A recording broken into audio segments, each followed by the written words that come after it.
नमस्कार, आदाब, सत श्री अकाल। दोस्तों, स्वागत है आप सबका मेरे YouTube चैनल स्वप्निल जंक्शन पर और मैं आशा करता हूं कि आप सभी स्वस्थ और सुरक्षित होंगे। दोस्तों, आज इस वीडियो के माध्यम से मैं कुछ गंभीर विषयों पर बात करना चाहता हूं। आज इस वीडियो के प्रारंभ में आप सभी ने एक थंबनेल देखा होगा और थंबनेल में यकीनन जो विषय है, इस वीडियो का जो उद्देश्य है वो यकीनन गंभीर है और पूरी संजीदगी के साथ मैं इस वीडियो के माध्यम से आप सबके साथ एक संवाद स्थापित करने का प्रयास करूंगा। लेकिन उससे पहले दोस्तों कुछ बातें मैं कहना चाहता हूं और सबसे पहले मैं एक डिस्क्लेमर देना चाहता हूं इस वीडियो के माध्यम से। इस वीडियो के प्रारंभ में जो डिस्क्लेमर मैं देना चाहता हूं वो इसलिए देना चाहता हूं क्योंकि आजकल लोग स्पष्टीकरण बहुत मांगते हैं। किसी भी चीज का लोग स्पष्टीकरण अवश्य मांगते हैं क्योंकि उनको विश्वास नहीं होता है और यकीनन विश्वसनीयता आजकल जो गिर गई है उसका कारण भी मीडिया ही है, उसका कारण भी तकनीक ही है। आप सबने अपने बचपन में या आपने अभी भी एक लेख पढ़ा होगा या कई जगह आपने ये लेख और निबंध लिखा भी होगा और वो निबंध और लेख का जो विषय होता है वो ये होगा कि तकनीक का आविष्कार वरदान है या अभिशाप। क्योंकि जब भी तकनीक का आविष्कार हुआ, जैसे जैसे हमारे जीवन में तकनीक ने स्थान ग्रहण किया, स्थान बनाया, वैसे वैसे हमारे जीवन के कुछ पहलुओं में ये वरदान साबित हुआ और कुछ पहलुओं में ये अभिशाप साबित हुआ। जिस प्रकार हर सिक्के के दो पहलू होते हैं, तकनीक के भी दो पहलू हैं। तो जो अभिशाप ये साबित हुआ वो ये हुआ कि इसके कारण टेलीविजन मीडिया या अखबार हो, प्रिंट मीडिया हो या कोई भी मीडिया हो, आजकल बहुत सारे प्रकार के संचार के माध्यम आ गए, उनकी क्रेडिबिलिटी गिर गई है, यानी विश्वसनीयता गिर गई है। आजकल फेक न्यूज का बहुत ज्यादा मैं कहूंगा कि प्रकोप हो गया है। आजकल लोगों को सिर्फ और सिर्फ सही सूचना चाहिए। आजकल लोगों में सही सूचना और जानकारी का अभाव है और उसका कारण भी एक ही है, वो है तकनीक, टेक्नोलॉजी। दोस्तों, इस वीडियो के माध्यम से जो आज विषय हमने चुना है, मैंने चुना है, उस पर बहुत सारे लोग मुझे मैसेजेस कर रहे थे और कई सारे लोगों ने मुझे मैसेज किया कि स्वप्निल, आपकी इस विषय पर क्या राय है। तो सबसे पहले तो मैं उनका धन्यवाद करना चाहता हूं कि उन्होंने मेरे से ये राय मांगी, लेकिन उनसे मैं ये कहना चाहता हूं कि मैं ये राय पहले ही बना चुका था। मैं पहले ही ये निर्णय ले चुका था कि जब ये एफआईआर दर्ज हुई उसी समय मैं ये निर्णय ले चुका था कि आखिर मेरे को इस पर वीडियो बनानी है। बस समय निर्धारित करने में थोड़ा सा समय लग रहा था। दोस्तों, आज के इस युग में हमारे सामने बहुत सारी चुनौतियां हैं, यकीनन बहुत सारी चुनौतियां, और उनके समाधान कम है, सीमित है। दोस्तों, आज स्वप्निल जंक्शन के माध्यम से मैं सच बोलने का प्रयास करूंगा क्योंकि आजकल सच बहुत कम लोग बोलते हैं और सच बोलने का जो जोखिम मैंने उठाया है वो यकीनन कुछ सोच समझ के मैंने उठाया, क्योंकि मैं चाहता हूं कि इस प्लेटफॉर्म के माध्यम से स्वप्निल जंक्शन के तमाम दर्शकों के सामने तथ्यों के साथ सही चीज पहुंचे। क्योंकि आजकल बहुत सारी ऐसी चीजें हैं जो कि आपको भ्रमित कर सकती हैं और यकीनन भ्रमित करती भी हैं। ये इसमें आपका दोष नहीं है, इसमें केवल और केवल दोष है तकनीक की क्रांति का। इनफैक्ट मैं कहूंगा तकनीक की क्रांति का भी दोष नहीं है, क्योंकि आपको पता है कि हर चीज के दो पहलू होते हैं। तकनीक एक तरीके से क्रांति इसलिए भी साबित होगी क्योंकि आप पहले क्या होता था, देखिए, पहले आप अखबार पढ़ते थे, अखबार के बाद टेलीविजन आया और टेलीविजन के बाद मोबाइल आ गया। यानी पहले आप जो धीरे धीरे आप देखिए स्क्रीन छोटी होती जा रही है। तो आज इस मोबाइल की स्क्रीन के माध्यम से मैं टेलीविजन की प्रॉब्लम को उठाने का प्रयास करूंगा और टेलीविजन के माध्यम से आजकल जो समाज में कुछ माहौल बिगड़ रहा है उसके बारे में भी आज चर्चा करूंगा। तो आज एक थंबनेल जो कि आपने इस वीडियो के प्रारंभ में देखा, उसके उपयोग से, उससे जुड़े हुए मैं तमाम विषयों को आज संबोधित करने का प्रयास करूंगा, तमाम समस्याओं को आप सबके सामने उठाने का प्रयास करूंगा। तो सबसे पहले बिना किसी देरी की बात करना चाहूंगा दोस्तों, जो ये मसला आया है, ये मसला ये है कि दो पत्रकार, दो लोकप्रिय पत्रकार, दो अनुभवी पत्रकार, जिनकी आप तस्वीरें इस स्क्रीन पे दोनों साइड्स देख रहे हैं। इस तरफ जो आप पत्रकार की तस्वीर देख रहे हैं, ये प्राइवेट चैनल जी न्यूज के editor in chief Sudhir Chaudhary ji हैं, और इस तरफ जो आप पत्रकार की तस्वीर देख रहे हैं वो एक और प्राइवेट चैनल, निजी चैनल आर भारत यानी रिपब्लिक टीवी के editor in chief Arnab Goswami की है। दोस्तों, ये दोनों ही पत्रकार बहुत ही अनुभवी हैं, बहुत ही ज्यादा तजुर्बेकार हैं, इनकी अपनी एक भाषा शैली है, इनकी अपनी एक विचारधारा है, इनका अपना एक स्टाइल है। लेकिन आजकल कुछ खबर ऐसी चर्चा पे चल रही है, कोरोना वायरस के मद्देनजर भी, कोरोना वायरस के इस माहौल में भी कुछ ऐसी खबरें चल रही हैं जो कि वाकई में एक पत्रकार का छात्र होने के लिहाज से मुझे चिंतित करती हैं। और इस वीडियो के माध्यम से मैं चाहता हूं कि आपके मन में लेश मात्र का भी कोई भी संदेह ना रहे, आपके पास सही सूचना पहुंचे। तो जो ये दोनों पत्रकार हैं, ये दोनों अपने अपने न्यूज चैनल्स के एडिटर इन चीफ हैं, एक बड़े पद पर हैं, और इनके खिलाफ, एक के खिलाफ केरल में एफआईआर दर्ज हुई और एक के खिलाफ महाराष्ट्र में एफआईआर दर्ज हुई।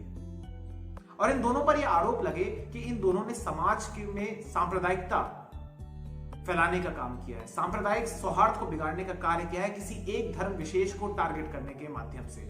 इन दोनों पत्रकारों पर यह आरोप लगाए गए हैं, जिन लोगों ने भी एफआईआर दर्ज करी है, कि ये दोनों समाज का जो वातावरण है, जो सांप्रदायिक सौहार्द है, उसको बिगाड़ रहे हैं, एक कम्युनिटी को ही बार बार टारगेट कर रहे हैं।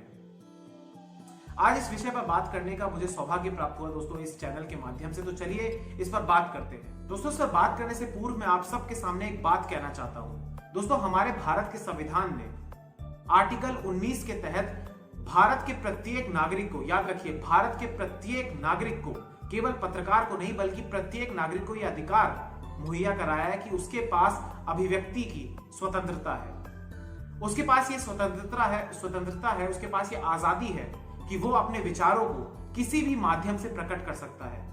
उसके पास जो भी जानकारी है वो अपनी जानकारी को साझा कर सकता है, अपने ज्ञान को प्रदान कर सकता है अन्य किसी भी सूचनाओं के माध्यम से। दोस्तों, ये आर्टिकल 19 हमें ये स्पेशल राइट्स देता है भारत के नागरिक को। इसीलिए भारत एक प्रजातंत्र है, इसीलिए भारत एक सफल लोकतंत्र है। लेकिन उसमें कुछ लिमिटेशंस भी जुड़ी हुई हैं, कुछ सीमाएं हैं उस अभिव्यक्ति की आजादी की भी, और वो सीमाओं पर आज बात नहीं होगी। लेकिन अभिव्यक्ति की आजादी धर्म देख के नहीं की जाती है। अभिव्यक्ति की आजादी को व्यक्त करने के लिए मुझे अपना धर्म नहीं बदलना होगा। और मेरी जनता वॉन्ट्स टू नो कि आखिर मसला क्या है। तो चलिए इस वीडियो के माध्यम से आज डिकोड करेंगे कि आखिर भारत में इस समय टेलीविजन मीडिया पर लोगों का विश्वास क्यों उठ गया है। लेकिन उससे पहले एक बात और मैं आपके सामने क्लियर करना चाहूंगा, क्योंकि भूमिका बांधना बहुत आवश्यक है दोस्तों।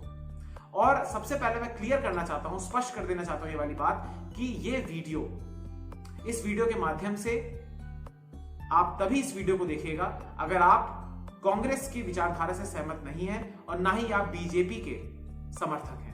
यानी आप किसी भी पार्टी के समर्थक होने की विचारधारा या होने के लिहाज से मत देखिएगा।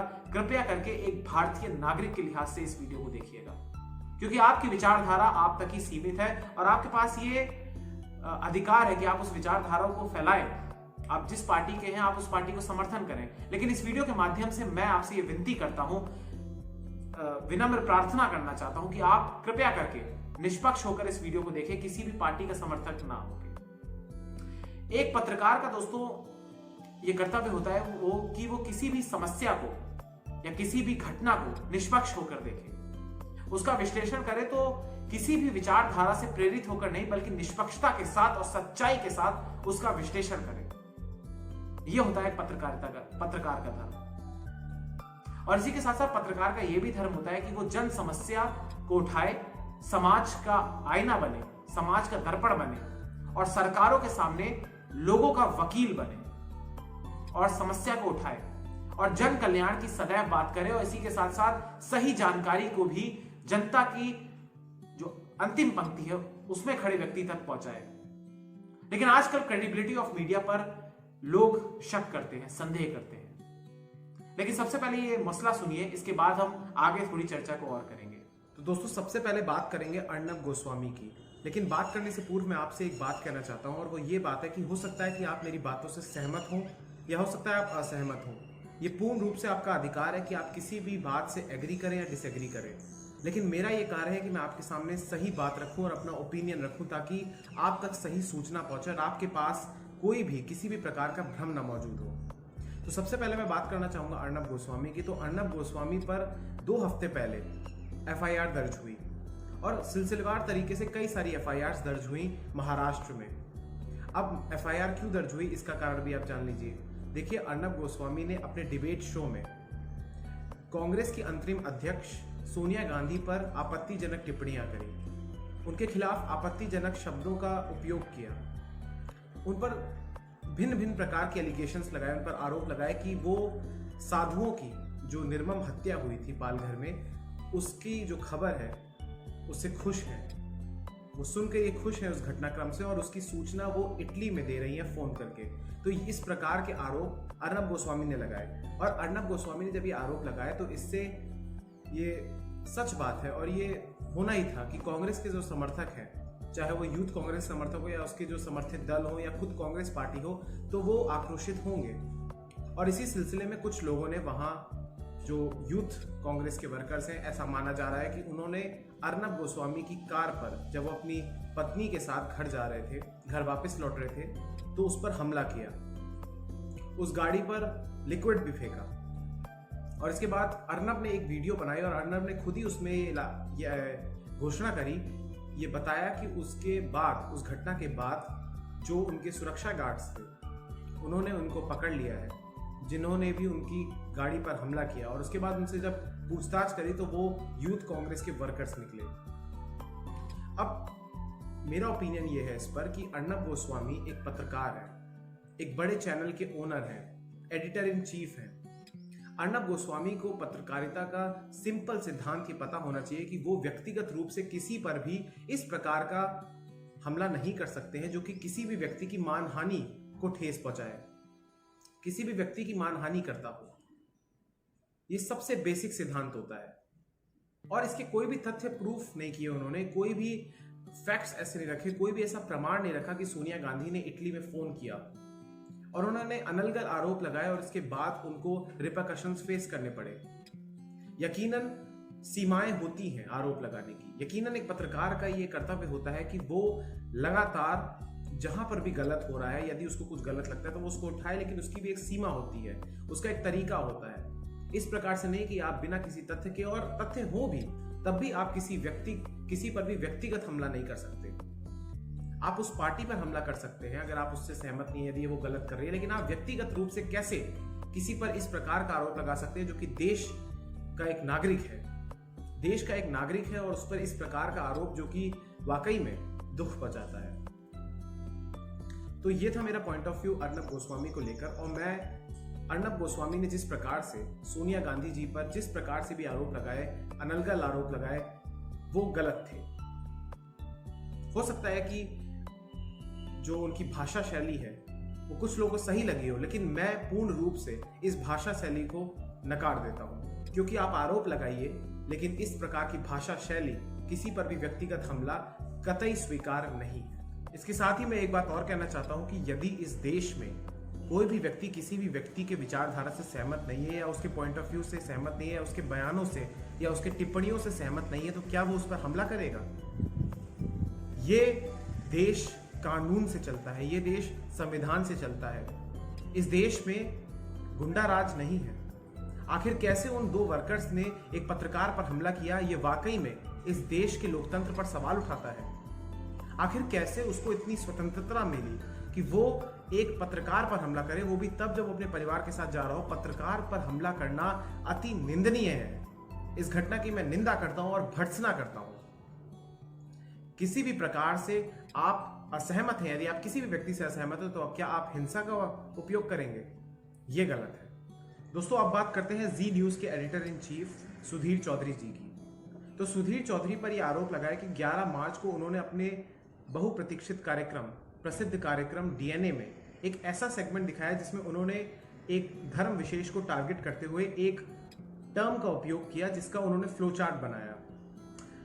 अब उसके बाद 11 मार्च को जब उन्होंने ये फ्लो चार्ट दिखाया, इसके साथ ही साथ उन्होंने मार्च के महीने में अपने बुलेटिन में कुछ दिन ऐसे एपिसोड्स की सीरीज दिखाई जिसमें वो जम्मू और कश्मीर, जो कि अब केंद्र शासित प्रदेश है, वहां पर जम्मू शहर में एक ऐसी रिपोर्ट, एक ऐसे स्कैम का खुलासा किया। एक ऐसी उन्होंने रिपोर्ट दिखाई जिसमें वहां पर जम्मू में कुछ डेमोग्राफी चेंज करने की एक प्रक्रिया चल रही है जो कि इलीगल है, ऐसा उन्होंने दावा किया। और इसी के साथ साथ जम्मू शहर में एक विशेष कम्युनिटी को बसाने की तैयारी भी की जा रही है और इसको बसाने के लिए वहाँ पर अवैध रूप से कार्य किया जा रहा है। एक विशेष कम्युनिटी को जम्मू शहर में बसाया जा रहा है ताकि वहाँ की धीरे धीरे डेमोग्राफी चेंज की जाए, जिस प्रकार से कश्मीर की गई। अब ये रिपोर्ट जब सामने आई तो उसके बाद जम्मू कश्मीर की रिपोर्ट से केरल के लोग, या मैं कहूँगा केरल का कुछ जिन तबकों ने इस पे एफआईआर करी है, वो इससे दुखी हुआ, वो इससे आहत हुआ। ऐसा उसने एफआईआर में ये लिखा है और उन्होंने कोझिकोडे में ये एफआईआर दर्ज कराई सुधीर चौधरी के खिलाफ और कहा कि सुधीर चौधरी ने इस रिपोर्ट के माध्यम से कुछ विशेष लोगों को, कुछ विशेष जो लोग हैं यानी कि किसी विशेष विचारधारा या धर्म से जो संबंधित है, उनको ठेस पहुंचाई है, उनको आहत किया है। उन पर यह भी आरोप लगा एफआईआर में कि वो इस देश में सांप्रदायिक माहौल को बिगाड़ रहे हैं। इसी के साथ साथ उन पर यह भी सवाल लगा कि वो इस देश में एक कम्युनिटी को ही टारगेट कर रहे हैं। तो इन तमाम आरोपों के बाद कुछ ही दिन से ही उनके खुद के चैनल पर इस बात का एक, मैं कहूँगा कि सफाई ही पेश हो रही है या एक कार्यक्रम सा ही पूरा चल गया है कि वो हर समय सिर्फ यही दिखाना चाह रहे हैं कि उनके पास समर्थन है सबका। निश्चित तौर पर देखिए, उनको बहुत सारे लोग समर्थन करते हैं, लेकिन एक बात मैं आपसे एक संवाद के तौर पर यह करना चाहता हूं कि यदि किसी भी व्यक्ति ने कोई भी रिपोर्ट दिखाई और वो यदि किसी धर्म विशेष से संबंधित है, पहली बात, किसी भी धर्म विशेष से संबंधित होने का मतलब ये नहीं होता है कि आप पूरे धर्म के लोगों को टारगेट कर रहे हैं। और हर धर्म में कुछ ना कुछ गलत लोग होते हैं, कुछ ना कुछ कट्टरपंथी होते हैं जो कि उस धर्म का नाम बदनाम करते हैं, कुकृत्य करते हैं। तो इसका मतलब ये नहीं है कि यदि उनको पर्दाफाश किया जाए, यदि उनका पर्दाफाश किया जाए, यदि उनका सच बताया जाए, तो इसका मतलब ये नहीं है कि पूरे के पूरे धर्म को टारगेट किया जा रहा है। और बात बात पर सुधीर चौधरी ने अपने शो में इस बात को स्पष्ट किया है कि वो किसी भी विशेष धर्म को टारगेट नहीं करते हैं। उन्होंने लगातार निरंतरता के साथ ये बात कही है हर बार। लेकिन इसके बावजूद भी केरल में, जो कि वामपंथियों का गढ़ है, केरल जो कि राजनीतिक हत्याओं का गढ़ है, वहां पर राजनीतिक, यदि आपकी या किसी भी कार्यकर्ता की वामपंथी विचारधारा नहीं है तो वहां पर हत्या कर दी जाती है। और ऐसे मामले बहुत सारे हैं जहां पर कांग्रेस के वर्कर्स हों या बीजेपी के वर्कर्स हों, उनकी निर्मम हत्या की गई है। अब बात ये और सवाल ये उठता है कि इस देश में एक विशेष धर्म इतना कमजोर कैसे हो सकता है कि कोई एक एंकर उस धर्म के लिए खतरा बन जाए। ये कॉमन सेंस की बात है। सुधीर चौधरी ने सिर्फ और सिर्फ जम्मू शहर में जिस प्रकार का कुकृत्य हो रहा है, जिस प्रकार का स्कैम हो रहा है, जिस प्रकार से वहां पे गलत कार्य हो रहा है, उसको सिर्फ और सिर्फ पर्दाफाश किया। तो क्या वो पर्दाफाश ना करें? क्या वो सवाल ना उठाएं? मेरा सिंपल सा सवाल आपसे ये है, आप सबसे जो भी दर्शक इसको देख रहे हैं, वो ये है कि इस देश में, लोकतंत्र में मीडिया को चौथा स्तंभ माना जाता है और मीडिया का काम होता है कि वो एक ऐसी भूमिका निभाए कि वो सरकार पर नजर रखे। हालांकि इस पर एक अलग से डिबेट हो सकती है, अलग से एक शो बन सकता है पूरा कि आजकल मीडिया सत्ता से सवाल क्यों नहीं पूछता है, सत्ता के गलियारों में कड़े सवाल आजकल क्यों नहीं टहलते हैं, ये बहुत बड़ी बात है। लेकिन आज का विषय भिन्न है थोड़ा। तो सुधीर चौधरी ने जिस प्रकार से अपने शो के माध्यम से इस मसले को उठाया, उसमें यकीनन कुछ लोग इससे आहत हो सकते हैं, लेकिन इसका अर्थ ये नहीं है कि आप एफआईआर करें। सहमत होना या असहमत होना आपका अधिकार है, लेकिन आपको सबसे पहले पूरे शांति के साथ आपको ये देखना होगा कि आखिर मसला क्या है। और सबसे पहली बात यह है और सबसे मुख्य बात यह है कि किसी भी धर्म के लोगों को टारगेट करना ये किसी भी पत्रकार का लक्ष्य नहीं होता है। हालांकि कुछ लोग ऐसा करते हैं, लेकिन मैं नहीं मानता कि इस केस में ऐसा है। देखिए, सबसे पहले आपको ये समझना होगा कि हमारे देश में कुछ लोग इस तरीके का भी वक्तव्य रखते हैं कि पिछले 6 सालों में हुआ है ये सब, की जो घृणा है, जो नफरत है, वो बढ़ गई है। तो मैं ये बात पूछना चाहता हूं कि क्या नफरत सिर्फ मीडिया ने बढ़ाई है?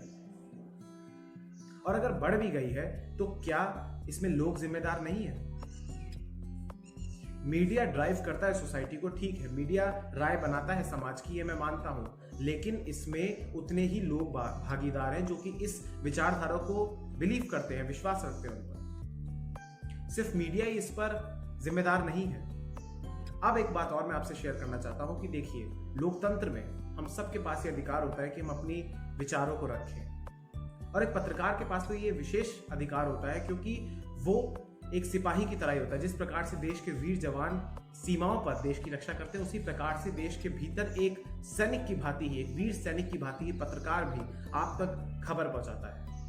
आप देखिए, कोरोना के इस काल में हर पत्रकार, चाहे वो टीवी का हो, चाहे वो न्यूज़पेपर का हो, चाहे वो वेबसाइट्स का हो, चाहे वो ऑनलाइन पत्रकार, किसी भी प्रकार, किसी भी माध्यम का हो, वो किस प्रकार से अपनी जान को जोखिम में डाल रहा है।